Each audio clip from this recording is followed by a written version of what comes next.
and that was rough. That was rough. That was rough. A very, very disappointing Game 5. Let's talk about it, Knicks fans. But first, what I need you to do, I need you to subscribe to the channel. I need you to like this video. I need you to comment on this video. Let me know what you think went wrong in Game 5. We are trying to build a New York Knicks fan community here. Want to make your comments just as much a part of the show as my opinion. And the only way I can do that is if you engage with me. If you engage with me here. And today is a day where I might need your comments because it was a rough one. It was a rough one. The New York Knicks lose to the Detroit Pistons 106-103 in Game 5, a game that saw just a lot of ugly basketball from an offensive standpoint if you're a Knicks fan. Jalen Brunson did not have a good night. Cat did not have a good night. Let's just be honest here. We need our two stars to step up. Both of them did not do much on the offensive end. You can credit the Detroit Pistons defense. I mean, hats off to Asur Thompson. I think he played phenomenally on Jalen Brunson. But the Knicks themselves shot themselves in the foot time after time in the offensive end. And what I mean by that is taking 7 or 8 seconds to bring up the basketball and then trying to run pick and rolls to spam different mismatches. And by the time you get the mismatch or by the time, you get settled, there's 6 or 7 seconds left on the shot clock and you're not running any offense. That was a lot of their offense last night, and that needs to change. That is something that I thought changed in Game 3, really. They came out a different team in Detroit. They moved the basketball. Everybody seemed to get involved, especially in Game 4 as well. And they reverted right back to the issues that they had in Game 2, which was not moving the basketball, which was being methodical with the pace.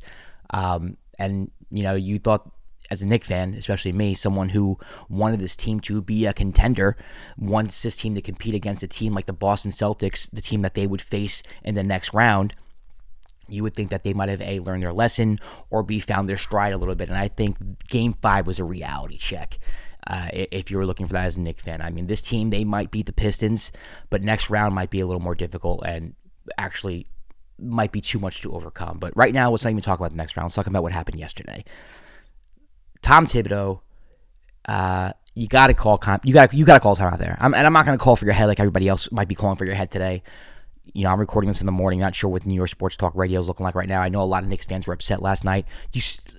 I don't think it's a fireable offense, but it's getting to the point now where you have to question what's going on with the head coaching position if the Knicks lose this series, or if the Knicks get embarrassed next round as well. They're not running any offense.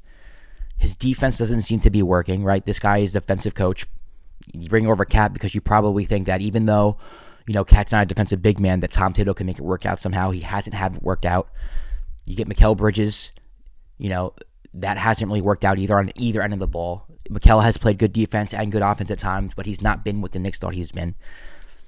This is a team that is supposed to have a championship ceiling. This is not a team that's supposed to get into the second round and Knicks fans be happy. Let's be honest here.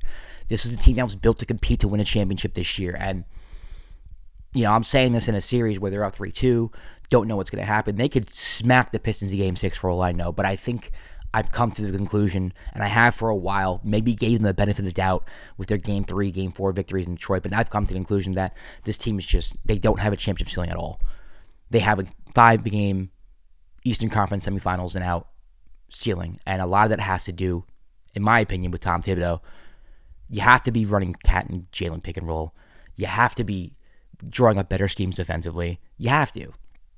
This team is too talented to be struggling with a team like the Detroit Pistons. That's nothing against the Pistons. They play hard. They have an identity.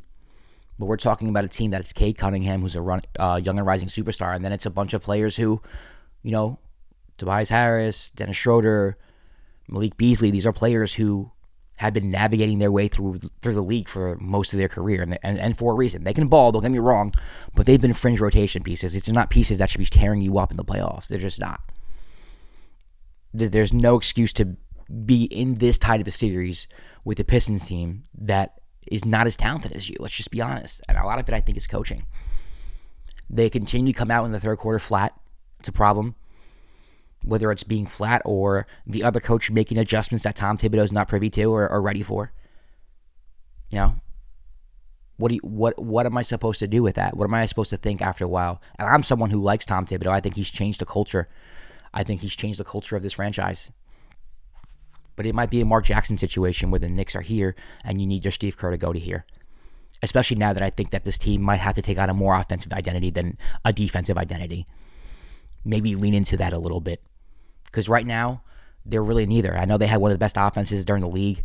They've been playing better defense lately, but in the playoffs we've seen what that offense looks like, and it doesn't look connected at all. So I think coaching has a large part to do with this.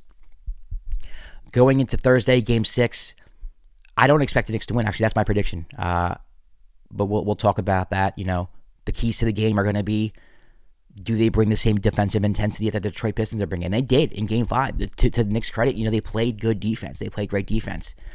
But do they bring that offensive intensity as well? Do you move the basketball? Do you run in transition? Do you not let the Pistons get set up? Do you not walk the ball up? And I understand that, I'm saying walk the ball up as if like there's no pressure. They are pressuring Jalen Brunson, in the backcourt. But there are ways to get it. You set a pick, start run, get it going.